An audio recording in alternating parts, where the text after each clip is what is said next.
Morning, everyone. Thank you for joining us. My name is Jay Himes. I'm the Executive Director of the Pennsylvania Association of School Business Officials.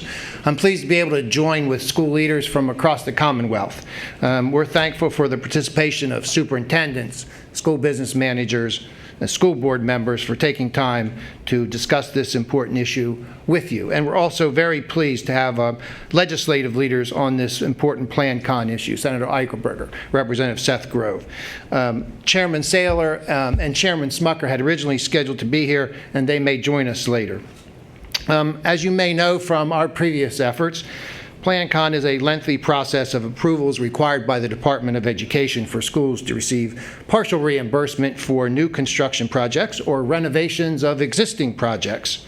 It consists of 11 laborious, paperwork-intensive, bureaucratic, archaic, and out-of-date paperwork submissions. The law even covers, as Representative Grove will no doubt let you know, microfiche. Ask that to anybody under the age of 35 and see what kind of response you get to what is microfiche. Over the years, the PlanCON light item has just not been adequate to fund the amount of school construction going on in this state. Why? We're at historical low interest rates for borrowings. Number two, we have more than our share of 50-year-old buildings across the Commonwealth. We've had our share of growth in at least parts of the Commonwealth, leading to the necessity of new facilities. And we've cut the line item in some years. We've added reimbursement for charter schools, and we've added additional incentive for green schools. Taken all together, it is simply a train wreck when it comes to the state budget and its ability to fund the commitment the Commonwealth should have made for schools to get reimbursed. You'll see on these posters the amounts of money owed. And I should say to you, these districts have been waiting. They haven't been waiting a day. They haven't been waiting a month. Most of them have been waiting more than a year. So while you see this cumulative effect of the dollars owed to these districts, what has happened? Cuts in programs, cuts in personnel, and property taxes have gone up. Why? Because the Commonwealth has simply not honored its commitment. We've heard recently about the call for a moratorium for the PlanCON reimbursement process. Here's my definition of a moratorium in this context. Moratorium is a one-word description of what you do when you know you have a problem, when you know it needs a solution, and you don't have one, and you don't want to do anything about it. You just make the problem worse, and the answer is moratorium. And that's frankly what we have. We know the administration says it's not a priority. We don't want it to be a priority. We just want the Commonwealth to honor its commitment, and it has not done that. Finally, it's important to note that we could not only have additional funding, but perhaps even as important, we need to streamline this inefficient, bureaucratic process that's about 30 years old. Its time has come and gone, and we applaud the efforts of Representative Grove, Senator Eichelberger, and others to try and bring some efficiency and get us out of this old process that takes up time, requires each individual step in the process, A through H, to have a special resolution, an affidavit by school boards across the state. We can do better, and it's not hard to do better. Overall, the PlanCON program remains a valuable program for school districts across the Commonwealth, and all efforts must be made to ensure that the program continues to provide school districts with their promised reimbursements. And with that, I'd like to introduce Jeff Richards. He's the business administrator at the Williamsport Area School District. Jeff. Good morning. As Jay said, my name is Jeff Richards, and I'm the business administrator for the Williamsport Area School District. My district is currently one of the many districts that's trapped in a massive PlanCON backlog, waiting for promised state reimbursement. In March of 2008, our district began a district-wide feasibility study to review building conditions and capacities and to consider reconfiguring our schools due to a decline in enrollment. While deliberating the various options outlined in the feasibility study, we became aware of qualified school construction bonds that were available that we could apply for, and if we received them, then we could proceed with the construction project. These bonds were promoted by then Governor Rendell, who stated that these funds will help put people to work on vital construction projects, save energy costs, and help improve educational programs. and the attractive financing will save the taxpayers more than $500 million in financing costs. We applied for and were awarded over $32 million in qualified school construction bonds at a net interest rate of 0.17% in June of 2010. With awarding of these bonds, coupled with an estimated state reimbursement of over $6 million through the PlanCON process, our board decided to close 2 elementary schools and combine 3 middle schools into one. The school chosen as the location for our middle school was built in 1950 and needed completely renovated and enlarged to accommodate all of our 7th and 8th grade students. Also, during 2011, with additional qualified school construction bonds available to districts and the need to repair our high school, which was built in 1972 and was in need of extensive repairs and modernization, we applied for and received $35 million in qualified school construction bonds at a net interest rate of 0%. With the awarding of these bonds, coupled with estimated state reimbursement of over $15.1 million through the PlanCON process, we proceeded with the renovation project at our high school. We started our projects with the assumption that we would receive state reimbursement as we had with past projects. While the possibility of a moratorium with state reimbursement through the PlanCON process was a rumor, we proceeded with our projects knowing that our bond proceeds had to be spent within 3 years, and with the assumption and hope that the moratorium would only be temporary if it ever materialized.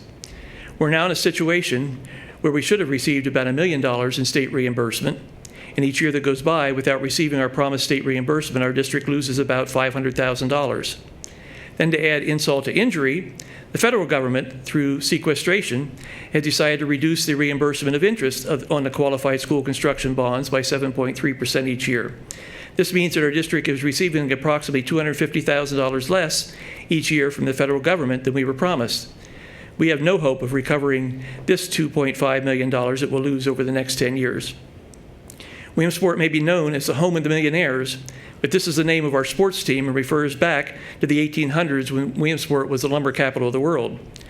Currently, 6.5% of our students are eligible for free and reduced lunch, and due to real estate tax increases in 8 of the last 9 years, typically to the Act 1 index, our district has the 2nd highest real estate tax rate in our county. If we don't soon start receiving state funding for our building projects, it will be a financial hardship for our district and our community that we can't increase taxes enough to cover. Thank you.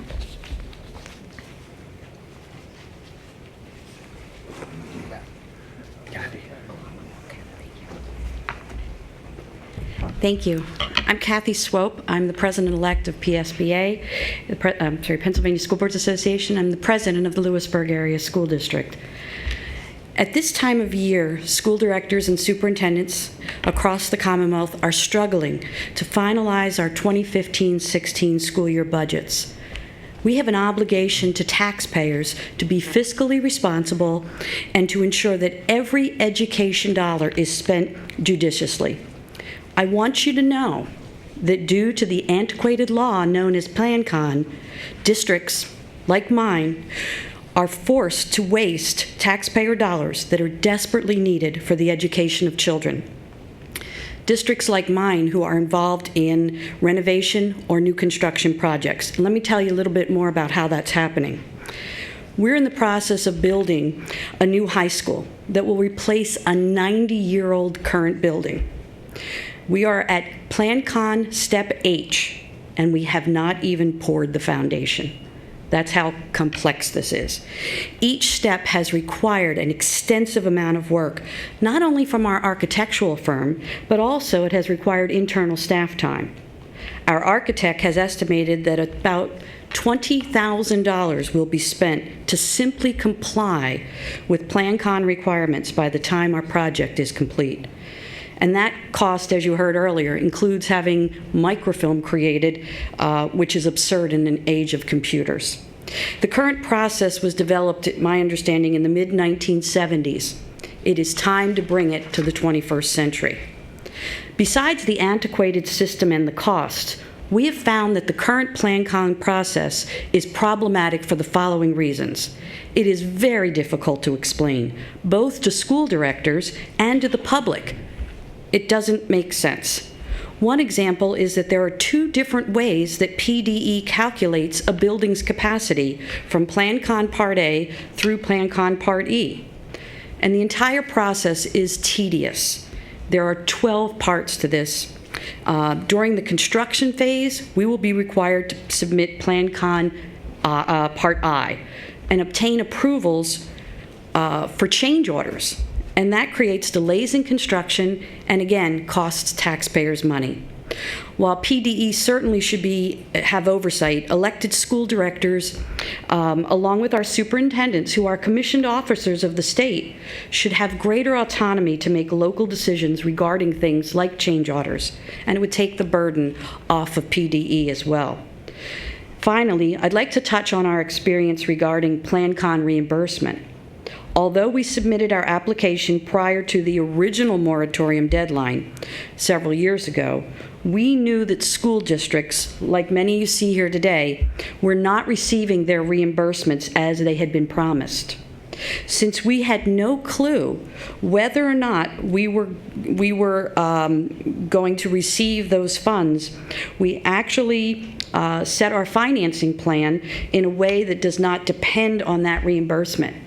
Now, the bad part about that is our community and our students would have benefited much more if we were able to develop our finance planning based upon a dependable reimbursement from PDE. And to highlight another example, I'm going to turn the podium over to Mr. Caputo. Thank you, Kathy. Good morning. My name is Paul Caputo. I'm the superintendent of the Southern Columbia Area School District. I'm here to speak today about our school district's experience with the PlanCON process. The Southern Columbia Area School District began the planning process for additions and renovations to its buildings and facilities more than 10 years ago. While the project took different twists and turns during these planning years and encompassed the administrations of 2 superintendents and 3 business managers, the primary goals of the project stayed intact and were ultimately realized. Additional classrooms were constructed, allowing all middle school students to be educated under the same roof. The new classrooms also allowed emotional support and life skills students to return to Southern Columbia area to receive instruction in an environment that was the least restrictive possible. I'd like to share with you examples of the problems the PlanCON process posed our school district. Southern Columbia's approved PlanCON project totaled $17,370,000. Taking on a project this size was a major undertaking for our district. As an example, the dollar amount exceeded that year's 2010-2011 general operating fund budget of $16,887,333. The district began making payments on its construction note in April 2011. Through April 2017, it will have annual payments averaging about $837,000. The payments will increase to $1.1 million per year in 2018 and average about $1.3 million per year from 2019 through 2040. The district entered into this project confident that it could meet its debt payments. However, this confidence was based on the belief that it would be receiving a PlanCON reimbursement of approximately 36.54%. Unfortunately for the district, the PlanCON process has been a very long and tedious process, putting the district and its educational programs in a precarious situation. Southern Columbia is a rural school district with a limited industrial base. Local revenue accounts for 54% of its budget. The delay in PlanCON reimbursement coincided with decreased state funding and rapidly rising pension and health care costs, creating a nightmare scenario for the district. The Southern Columbia Area School District had to make severe sacrifices as we moved through the PlanCON process. For example, since 2011, the district has raised property taxes, it's furloughed teachers and reduced staff through attrition. It's altered and curtailed programs including music, physical education, family and consumer science, and art. It's reduced supply budgets 10% and reduced the number of interscholastic and extracurricular activities that are offered. All of this was done in order to meet general operating expenses. The district had to apply for a $1 million tax anticipation note 2 times since 2011 to resolve cash flow problems experienced during the summer months while waiting for real estate revenue to arrive.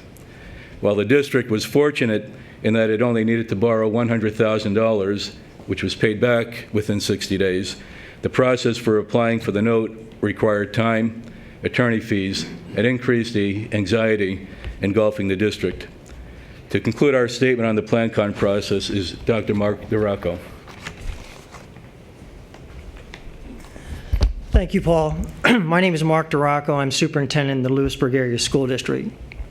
As you heard from both Mrs. Swope and Mr. Caputo, the PlanCON process is deeply flawed, extremely cumbersome, and was designed for a paper and pencil analog world of processing and record keeping. It is time to bring this process into a modern application, accounting, and approval process through the use of today's technologies.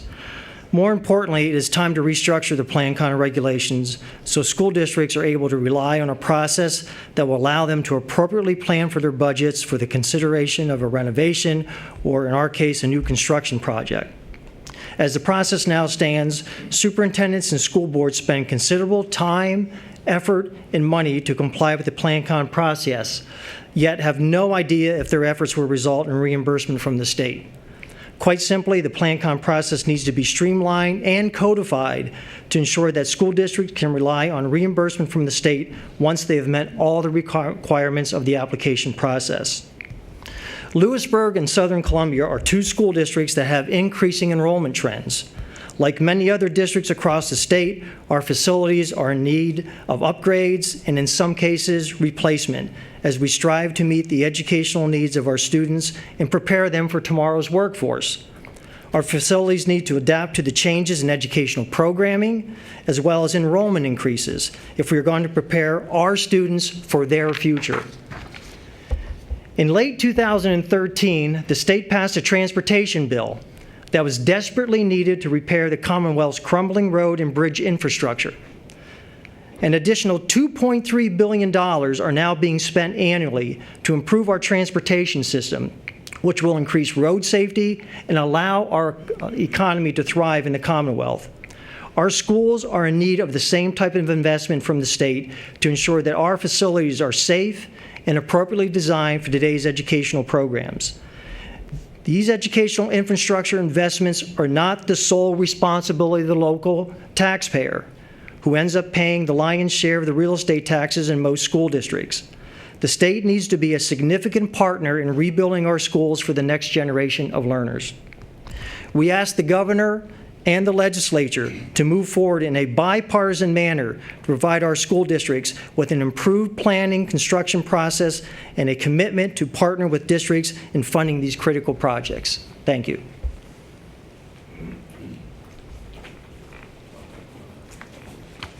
Good morning. Thank you, Senator Eichelberger, Senator Fulmer, Representative Saylor, and Representative Grove for inviting me to speak today. My name is Dwight Nouse, and I'm a registered architect from Altoona, Pennsylvania. I have over 35 years' experience in educational facility design, all of which have been with Hayes Large Architects, of which I am the executive partner. I'm also a member of AIA Pennsylvania, which is the statewide component of the American Institute of Architects. Our association serves over 2,600 members.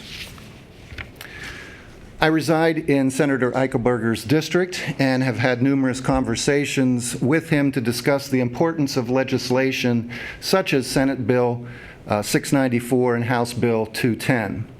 My firm specializes in school design. I've worked on projects in well over 100 school districts and career and technology centers across the state of Pennsylvania. We know that architecture improves student success. A joint study by the University of Salford and Nightingale Associates found that the classroom environment can affect a child's academic progress over a year by as much as 25%. The various aspects of the built environment have a huge impact on people. That is extremely important to understand while you are talking about state education funding during this budget season. The prior moratorium and the proposed moratorium on PlanCON funding is hurting architecture firms like mine. Our business has plummeted significantly. School district clients have put their projects on hold, and due to the uncertain nature of receiving future state funding, there is an extreme amount of hesitancy among school districts to make needed facility changes. The threat of this moratorium has many districts throwing up their hands and saying, "We just can't do anything." If the budget would provide $330 million in school construction funding, that would translate into $1.65 billion in design, construction, and related financial and investment activities within the Commonwealth. I see this as an opportunity to energize our economy and put people to work. Consider the funding investment as a 500% return. Why wouldn't anybody make an investment like that? School construction is a major player in the economy of the United States and Pennsylvania. More than $14 billion was spent in the U.S. on school construction last year. If school construction is funded properly, it would create jobs for contractors, material manufacturers and suppliers, professional service providers like architects, engineers, and surveyors, furniture and equipment manufacturers, and many other small businesses. The ripple effect through the economy is significant. I would also like to dispel a myth about building new Taj Mahal schools in Pennsylvania. According to a report from School Planning and Management's 20th Annual School Construction Report, school districts in Pennsylvania, New York, and New Jersey spent $1.53 billion on school construction. But the main difference is that the bulk of the money went to improving, upgrading, and adding to existing buildings, not brand new giant Taj Mahal schools.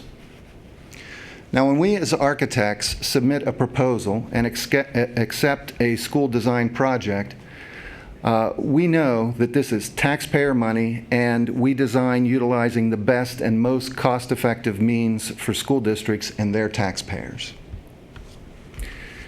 These bills represent common sense legislation that must be passed. This legislation prioritizes the rehabilitation of existing buildings over the construction of new buildings.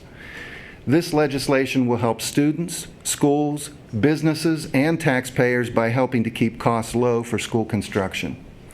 I encourage the legislature to pass this legislation and encourage Governor Wolf to sign this into law. Thank you for allowing me to speak today.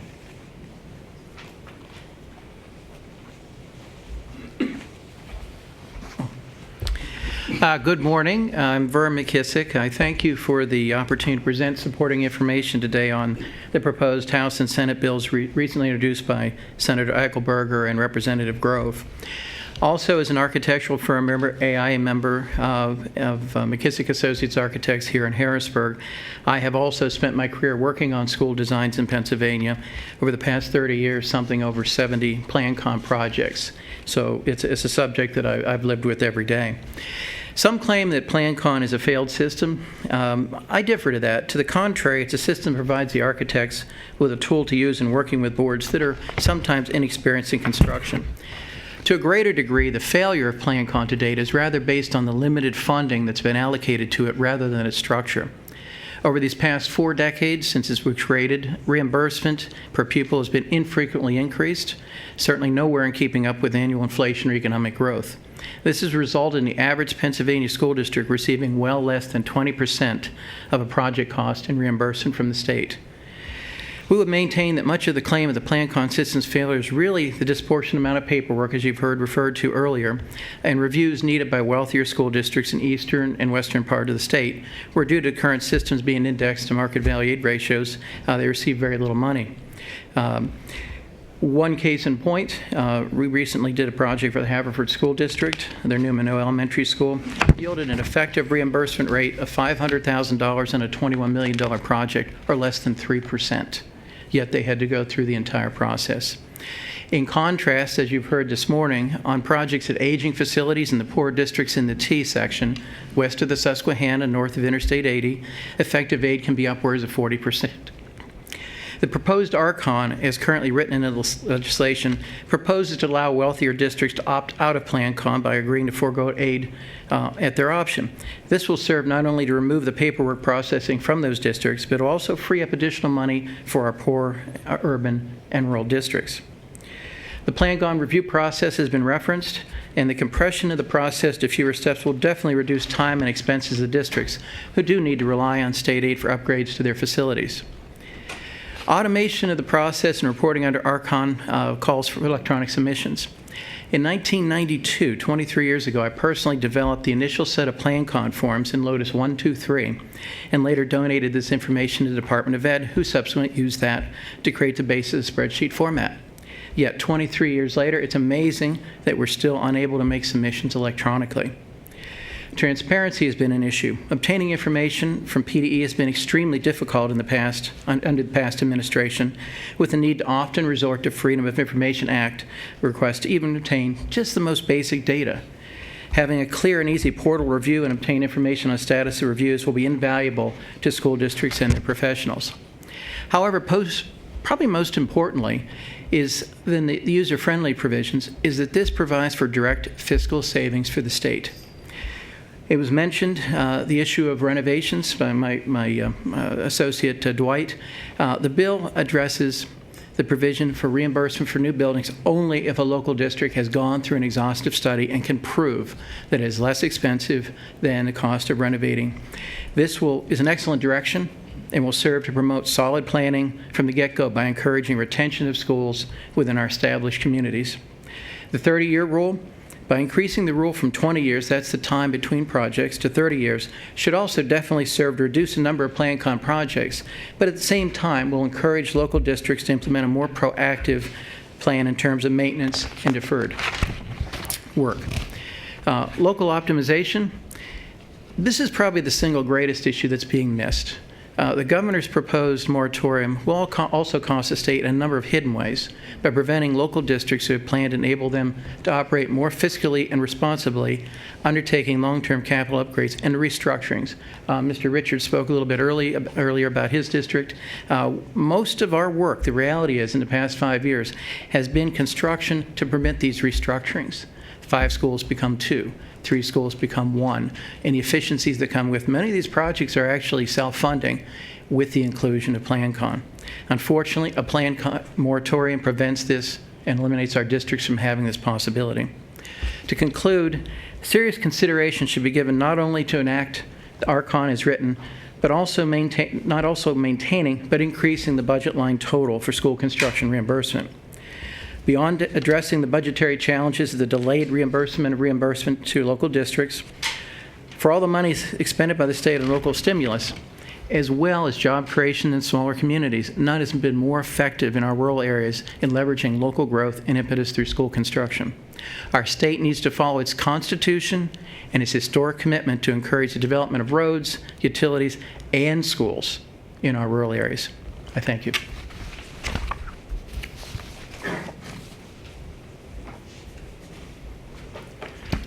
Good morning. I'm Senator John Eichelberger and the sponsor of Senate Bill 694, which is companion legislation for Representative Grove's House Bill 210.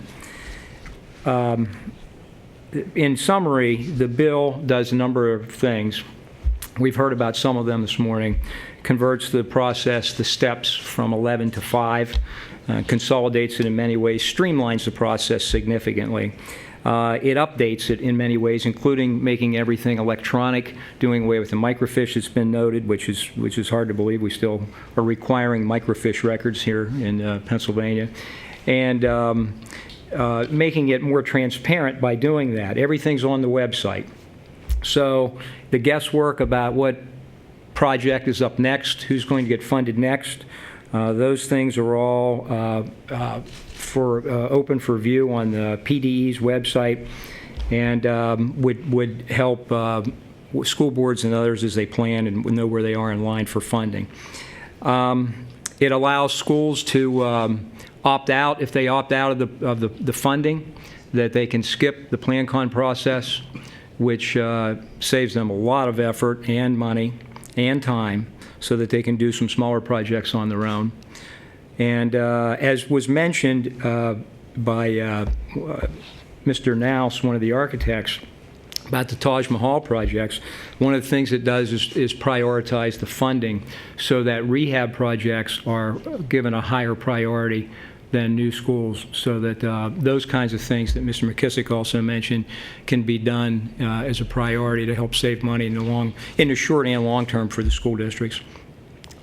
Schools have a lot of problems these days. Some, I think, they've created themselves. Some, they haven't.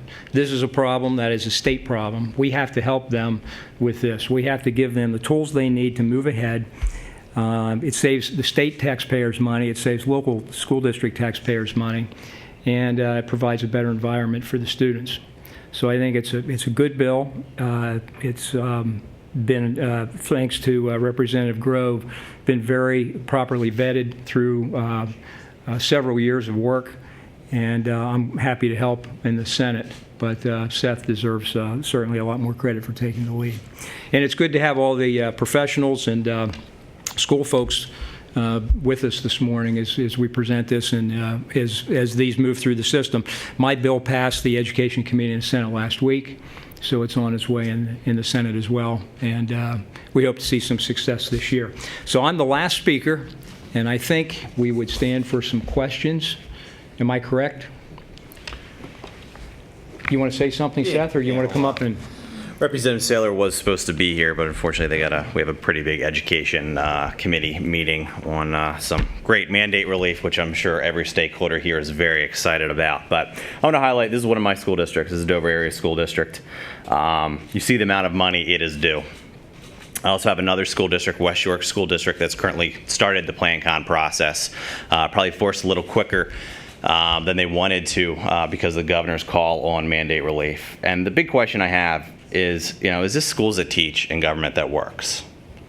We have an archaic process that a lot of these school districts, the governor's proposed BEF revenue to those school districts actually is less than their PlanCON reimbursements.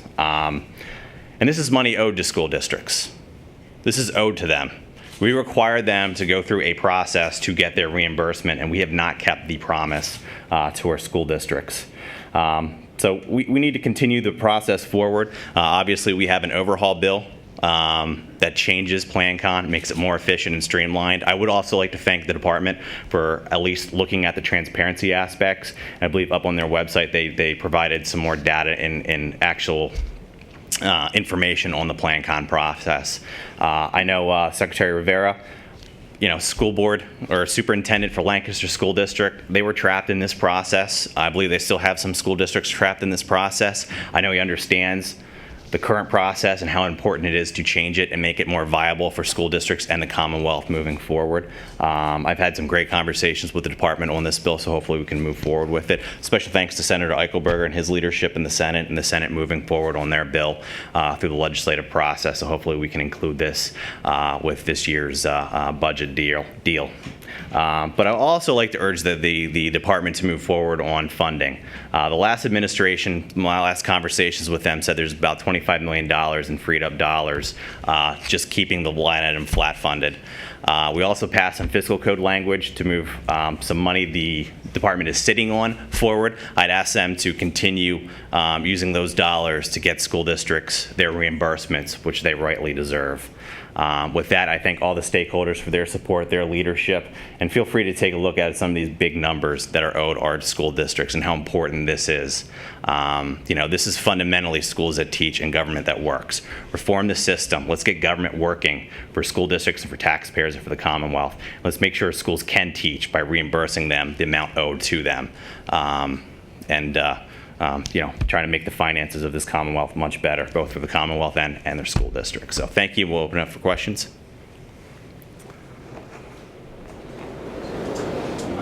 None? Good. All right. Thank you, everybody, very much. Thank you.